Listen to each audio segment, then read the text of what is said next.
سو ګورئ د موسی علیہ السلام زمانہ ده او یو سړی دی هغه ګډې سره اوس خیال دا کړی دی چې ګډې خو سره خو دې سره سره خدای هم یادوه نو لګیا دی چې یا الله ته به چرته یې ستړی به یې چې لږه چاپي درته وکړو یا الله ته به چرته زما د دې ګډو د چیلو ډېر مزیدار پی دي چې دا در باندې اوس یا الله ته به چرته جامې به دي خیرني چې درته ووینځم دا یې وظیفه ده اوس عزیزانو په ظاهر که تاسو وګورئ دا هر یو لفظ چې دی دا د کفر دی که ستا دا عقیده ای چې الله ستا چاپای ته محتاج دی نو کافر بش که ستا دا عقیده ای چې الله ستا د ګډو د چیلو پایو ته محتاج دی که ستا دا عقیده ای چې الله ستا جامو وینځلو ته محتاج دی دا الفاظ وګورئ په ظاهر ټول د کفر دی او شپون لګیا دی دغه وظیفه موسی علیہ السلام پر راپیښ شو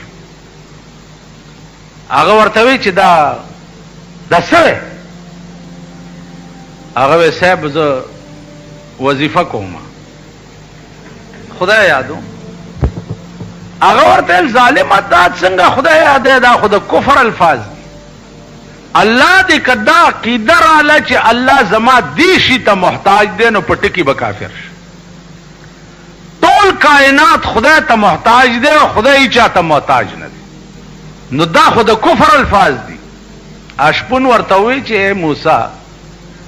کدا د کفر الفاظ دي نو زما خوش پېته کاله وشو چې زه دا وظیفه کوم موسی علیہ السلام ورته فرمایل چې شپېته کاله وشو چې بیړه دې غر کاله هغه ګډې او چیلې په ځای پرېښوی او لاړو نسکور په یو کنده کې پروت دی او جاړي چې خدای اوس زه څه خبرې یم چې ته څنګه خدای او څنګه یادېدل غواړې ما ته څه پته لکه زمونږ دا زمانه اوس وګورئ د سپینګیرو بوډاګانو نه تپوس کوي چې کاکا تاسو خدای څو منئ نو دا خو به وایي چې یوې منم لیکن تا سره د خدای په یووالي څه دلیل شته ته خدای ولې یو منې دلیل لرې نو به وایي نه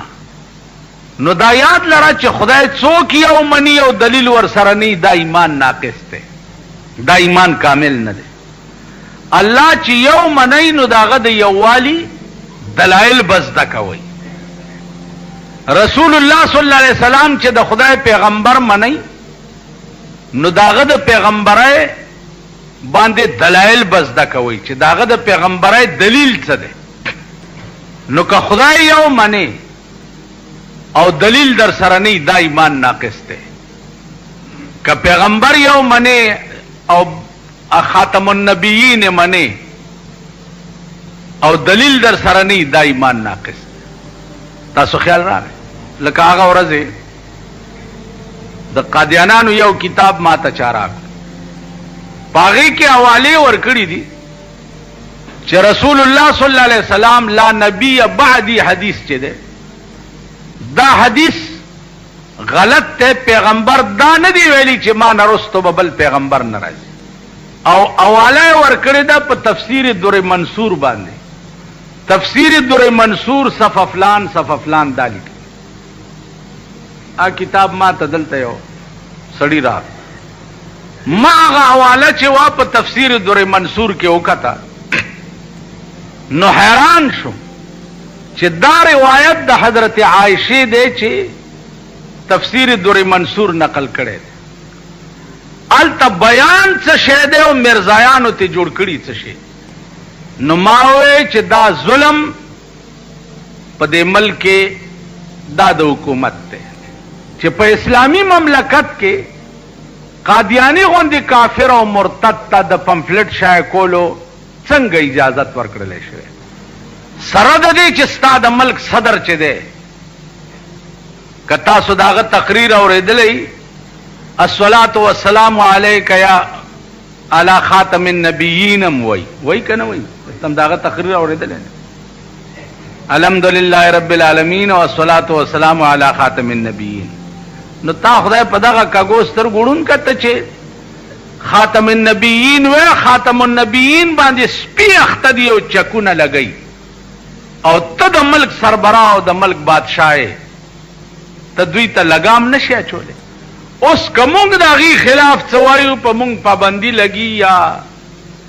مونږ جلسه بندیږي یا زمونږ جلوس بندیږي چې تاسو امن عامه د خاطره جیلونو ته لاړ شئ ځکه چې قادیاني ته څه وایي ما او د قادیاني د هغه باطل مذهب د تشهیر دپاره ملک عام اجازت ورکړی. نو هغه کتاب ما سره پروت دی د هغې ټولې حوالې زه ګورم او هغې نه بعد به بیا سره ګورو. خو دا یو مې وکته تفسیر در منصور باندې چې هلته دي څه شی او دې د ذلیل بچو لیکلي څه خو صفا الفاظ دی انا خاتم النبیین لا نبی بعدی ولا رسول بعدی. ز خاتم النبیین ما نرستو ببل نبی هم ناراضی او ما نرستو ببل رسول هم ناراضی.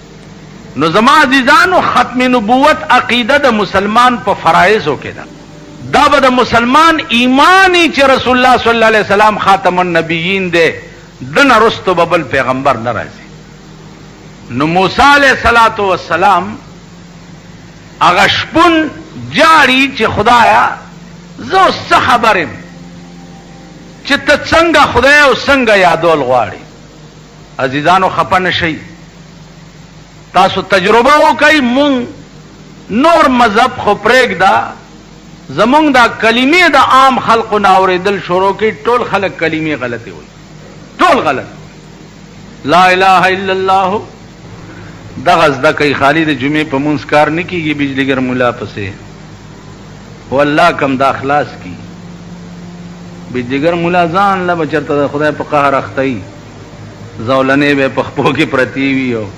خدای خبر چې کم دوزخ ته به یې راکاږي. ته پوه شئ دغه زده کوي لا اله الا الله ګونګونه مو که ما خو وانه اورېده. لا اله نشته د معبود برحق لا اله نشته د معبود برحق الا الله سوا د خدای نه.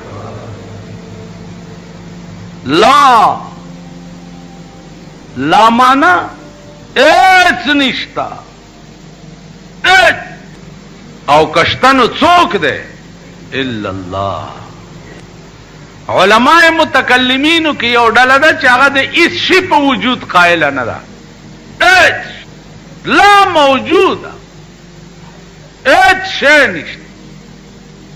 هلکه دا تاسو چې یې وایي مونږ هیڅ شی علماو راټینګ کړي دي چې دا موجودات کائنات وغیره وغیره دا څه وایي هغې ورته وایي چې کم شی به چې شبا نشت کېږي سبا به چې کم شی نشت کېږي داغه نن تصور د نشت جایز دی سبا به چې کم شی نه نو کته نن وایي چې نشته نو دا جایز دی. موتو پیغمبر فرمایلی دی موتو قبل ان تموتو مړه شئ په خوا د مرګ نه چې لا مړ نه نو ځان مړ تصور کا نو چې په ژوند ځان مړ تصور کې نو مړه اغلا کوي مړه زنا کوي مړه شراب سکي مړه کم ګناه کوي نو چې ته ځان مړ تصور کې نو هیڅ به نه کې چې زه مړ یو خو هغه مړ دی لکه یو ملا تقریر کولو چې د مړو په شپه سو کلوا پخا کې د ثواب دی کیر پوخ کې دا ثواب دی پلانې پوخ چرګ کچا لول کو نو نیغ به جنت ته ا د ملا ښځې اورېدلي دي هغې خیال کړی دی چې زه ولې جنت ته نه ځم چرګ یې حلال کړی چا ملا کور ته تللی دی ویل چې دا چرګ کوم ځای ویل خو تال ته مانځه کې ویل چې چرګ چا حلال کو نیغ به جنت ته ځي نو ما هم دا چرګ راونیو چې زه جنت ته لاړ شم ستا ویلې خدای کور روان که دا خو زه خلکو ته ویم ځان له خو نه ویم ولې دې چرګ 100 روپو چرګ دی حلال کو زه مړ یم ویل سړیا په آرام کښېنه مسله دې کړې وه ویل مړ یم خلق راله مړ دی مولا مړ دی مولا مړ دی مولا مړ دی مړه ویل امبولو په کپنې کو ښځې ورته ویل پاسه بیخ دي وزه خخولو له دې وړي ویل زه مړ یم چرګ دی ولې حلال کړی مړ یم مړ وی جنازه دې روانوي مړه وړی دی دیرېله چې لحد کې ورکوز کړی دی ښځې ویل ودرېږئ ما له څه وصیت کړی ورکوزه شوې ده ویل خښتې در پسې لګئ بیختي بندی دی ویل مړ یم مړ چرګ ویل ښه ودرېږه نو پاس چې راټوپ کړی دی آواز یې کړی دی ویل خلکه واورئ ملا مړ شو راځئ مال تعالی دی راځئ مړی کپن په سر نیغ د لحد نه راټوپ کو ویل د چاپلار خو بیا تعالی کی نو یو وروره هغه کار دی چې مونږ چرګ پسې مړه شو یو موتو قبل ان تموتو د پیغمبر فرمان لاندې ځان مړ تصور کی نو چې ځان مړ تصور کی نو ټول ګناهونه به درنه سلب شي د ګناه اراده به دې ختمه شي بلکل چې زه مړ یم ارې ګناه ته چې ورځې نو ته به وایې چې زه خو مړ یم مړ خو دا ګناه نه کوي لکه رسول الله صلی الله علیه وسلم ته یو سړی راغی وی صاحب ما ته داسې یو ټکی وښایه چې زه په هغې عمل وکړم او په جنت ته لاړ شم ارې ګناه نه نشم منې کېدی او یو ټکی راته وښایه ویل بچیه دروغ مه وایه دروغ مه وایه ویل بس چې ټیک غلا پسې تلی دی خیال یې کړی دی چې که د پیغمبر مجلس ته لاړې هغه ته خو خدای هر څه ښیي او راته ووایي چې تا خو غلا کړې ده نو خلق به وایي چې اوهوی دا خو غل دی او که ویم چې نه مې دا کړې نو د دروغو نه مې توبه ویستې ده دروغجن بشم غلا یې پرېښې